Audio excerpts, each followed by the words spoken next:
Hi all. I started my life as a social scientist, so sociologist and so on, and it was in the '68 moment. So we were all nice people, being nice to each other and so on. And in the beginning, there were some enterprises I started because I love to do something very concrete rather than making only revolution and throwing stones. Of course, I've gone through this stage as well.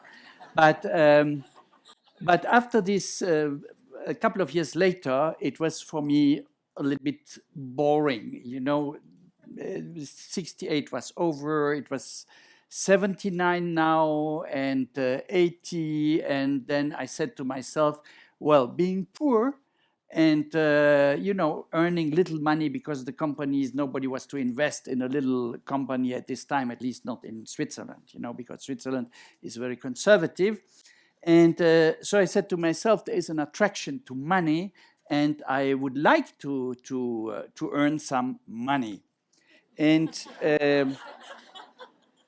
so I became a consultant, and I try to go towards the things which are the toughest in business, mergers and acquisitions. Mergers and acquisitions is where only money matters, and the sums which are exchanged, for buying a company or so are enormous.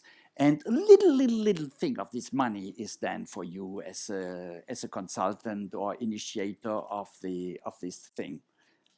And after this, I realized after people came to call me and saying, "Oh, we bought this company, but what a disaster! We are now have to turn it around and so on." I understood little by little that my first guess,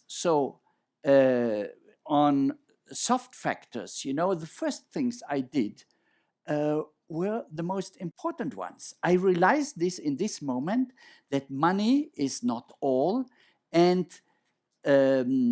soft factors, the intangible things in organizations, might be the ones which change between success or failure. Then I analyzed the situations, reading the press, and so what has gone wrong when a company bought another one and then it finished in most nothing. I could tell you tens and tons of stories of this kind and say, what did they wrong? They just forgot about the human beings. And so the gospel of my life became, take care of the soft factors. Oh, yes, good. And once they did that, so I followed up the companies of doing this, and I became reputable for being a kind of firefighter when the soft factors had been forgotten. And, it was just burning. For example, if you buy a company and the company is profitable, but you think you can do a lot more with it and so on, then you will say, well, we can do this and that, and then you are going to push people aside, and so people are going to leave, and others are going to play with headhunters and say, go, I'm leaving to the competitors. And so if you really, with this company you bought and you spend a lot of money for, you remain with the facility, with some computers and secretaries and so on, and all the people who are bearers of knowledge and bearers of relations have gone, nothing remained. So Bill Gates said one day that he didn't understood really why his company Microsoft was capitalized so highly, because the biggest part of his capital went home every evening. So that was something. So the gospel is human factors, the soft things. So if you do something in business, always remember that this is important. I did that. Firefighting in the companies, so restoring trust between people, getting people to talk, getting rid of fear, and all these kind of things. This was my main job, and I became quite proficient in this, and I had quite often people who called me. I didn't know where they had my name from. They said, "Can you come today?" I say, "No, today I cannot come, but can you come tomorrow?" "Yes, tomorrow I will see. I have to cancel some meetings." "Yes, please cancel." And I finally, at the end of this meeting, I had they asked, "Can you cancel the meetings from next Monday?" It was maybe Wednesday or so, or Thursday, from Monday to Saturday, because you have to go and investigate in the company what is going around from the human side of things and so on. I said, "I have to cancel my meetings." So I went to a separate room, did phone calls to postpone these meetings. And at the end, I had the flight ticket on the table saying, "Monday morning you are in Rome," or "Monday morning you are here and there in Frankfurt," or so, and to do this kind of things. Of course, after this, I thought, well, something has gone wrong in this company. To come to this point in an operation where you so utterly forget about the human factors, you have to do some things wrong. And when we restored trust, when we restored confidence, when we restored a vision, so we all want to follow together and so on, I went to the management. I said, "Guys, look, we did it. Yes, thank you. But now you probably don't want this to happen never again." They said, "No. So we have to do something." "Oh, to do something now about this? You know, we have lost a lot of time now. Please, let us now make really money out of this, because, we lost such a tremendous amount of time." And so they didn't want anything about it. What does a firefighter when he gets the fire off? He comes and looks after after what is to be done to prevent fire. But preventing fire was not their job. They didn't look at this.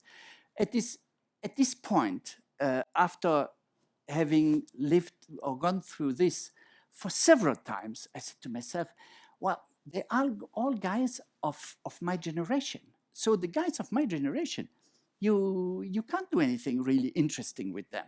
So just leave them and talk to younger people. One day they will come to the room, where the buttons are and where they're making strategic decisions and things like this. And this was right in the moment when I was already teaching at the University of Applied Sciences, Western Switzerland. And I had done with some of the schools which have been merged together in this process. I've done a process with them, and when the merger was on and I didn't like it, I was again more in private business. One of the main responsible people called me and said, "Please, you are not going to leave. I remember well what you did in our company, in our school. So this is a kind of knowledge we need." So, but we had this feeling it's much more an art than a knowledge. So could you please transform it in something we can transmit to other people? I said, well, okay, let's try this. This is very exciting, because making something transferable, it's interesting. So I left little by little the private business, and I went to teach to the students. I started a master's program, which is called MAS, Master of Advanced Studies, Human Systems Engineering. It was voluntarily a kind of technocratic name, because it was a school of engineering and a school of business. So you couldn't come do nice with your people or something like this. They wouldn't have taken it. But so human systems engineering sounds like something which is really tough. And but what you put in, once they say, okay, yes, put something in, some content and so on, You can put the content you want. And when I will always remember the session when I had to present the program in front of the strategic committee, and they said, "But do you think you will find 3 students for such a program?" And I remember what you said before. I became angry, and he said, "But these things here, it is in the content, this is epistemology." I said, "Yes, in fact it is. It's very necessary, because if you don't understand, if you're making interventions in organizations, how the interests of your interlocutor change if the situation changes, you better do another business. Agriculture can be something very good for you or so." And so they said, "Well, at least you have to find 15 students, and we are making it higher. This is such an incredibly good program. And if you take the wall, we are going never to talk about this again. Do you agree with this?" And I was so angry, I said, "Yes." I found the 15 students. We could sell the program to the price. And it was very strange. So at the end, it was a big success, and has been cited several times by, the people who follow up the Swiss Confederation, and saying in the matters of universities of applied sciences and so on. It was a success. And after success, you are always right. And somebody... and all those who say you are right said, "I always knew that you were right," So this was my story. And one day, things in my life come always when I have to turn the page, that I fell sick. And I felt it. The end of the story is coming. The juice is out, because I have nobody to convince. They all agree with me. Nobody's saying you are really nuts, you are insane. So the steam was out for me, and I had to. And somebody said to me, "Well, this is really the female side of management, and we were quite wrong to forget about this." And this rang a bell in me, because I said to myself, the female values was something which was always very strong in me. Even I felt always to belong to this other side of humanity. I was born a boy. You probably know it if you looked on internet or so. And so one day I said I felt sick. I was bedridden with horrible pain for more than 5 months. And I said to myself, I do what is the path of my life, and I really become and embody the person I always felt to be, or there is no more space on this planet for me. So this was the moment I met the daughter of a friend of mine, and she was studying visual anthropology. Visual anthropology is anthropology, one thing, ethnology, all these kind of things, and then making movies about all the things, And when I talked to her, I asked her, "So what are the kind of community you are going to work on?" And she said, "Intersexes." I said, "Oh, this is interesting. You mean AIS or Kleinfelter?" Said, "You know about this?" I said, "I know a little bit about it. I got a little culture about it. I was interested reading about these kind of things." And so we came to talk together. And she, in fact, when I decided that I would transition, so I would change my gender identity, she said, "Oh, you will be my subject. Do you agree?" And I wanted to say, no, of course not, because I'm a shy person. You see me here speaking, but in fact, I'm shy when it comes to my own things. And so I wanted to say no. And what did I hear? My mouth saying, "Oh, that's a nice idea. And yeah, of course, that's good, maybe for other people and so on. And I was so surprised. I hate to come back on my promises, you know.